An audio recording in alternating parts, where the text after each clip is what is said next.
আসসালামু আলাইকুম। Good morning DXN. দেশ এবং দেশের বাইরে থেকে এই মুহূর্তে যারা আমাদের এই লাইভটি দেখছেন এবং পরবর্তীতে দেখবেন, সবাইকে আমার পক্ষ থেকে আন্তরিক সালাম এবং মোবারকবাদ।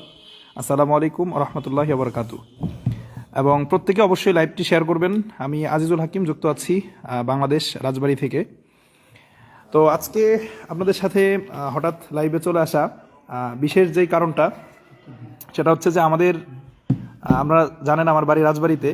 তো আমাদের যেই ইউনিয়ন শহীদপুর ইউনিয়ন, এই ইউনিয়নের একজন মেম্বার, ভাই কত নম্বর ওয়ার্ড যেন? 2 নং ওয়ার্ডের আমাদের একজন মেম্বার, আমাদের শ্রদ্ধাভাজন একজন বড় ভাই, উনি ডিএক্সএনের স্টার এজেন্ট কমপ্লিট করেছে, সফলতার প্রথম ধাপ অর্জন করেছে। তো আজকে আমরা তাকে অভিনন্দন জানানোর জন্য এখানে আসছি, সমবেত হয়েছে। তাকে আমরা অভিনন্দন জানিয়েছি এবং আমরা তার কাছ থেকে কিছু কথা শুনবো। মূলত তার উদ্দেশ্য করে আজকে লাইভে আসা।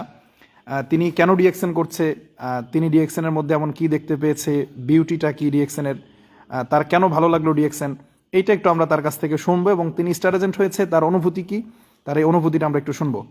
তো আমি অবশ্যই রিকোয়েস্ট করব আমাদের আক্তার ভাইকে যে একটু শেয়ার করার জন্য লাইভে। জি, আসসালামু আলাইকুম। আমি মোহাম্মদ আক্তার হোসেন, মেম্বার 2 নং ওয়ার্ড শহীদপুর ইউনিয়ন পরিষদ, রাজবাড়ী সদর, রাজবাড়ী।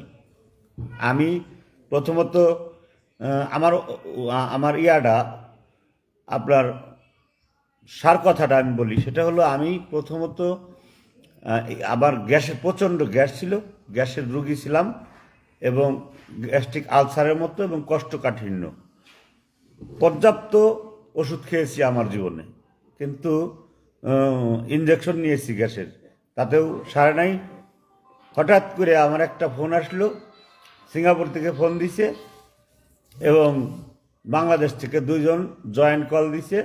আমার আমজাদ হোসেন সবুজ এবং সিদ্দিকুর রহমান ডিএক্সএন থেকে ওনারা ফোন দিয়েছেন।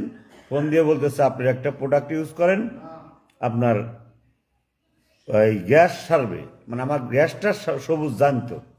পরবর্তীতে আমি তাদের কথাটা দীর্ঘদিন 1 মাস পরে কর্ণপাত করছি, মানে অ্যালাউ করিনি প্রথমত। তারপরে লাস্ট তাদের কথা এড়াইতে না পারে আমার স্ত্রীর কাছে বললাম যে যাক, আমার কটা টাকা যাক, তবু ওদের কথাটা রাখি।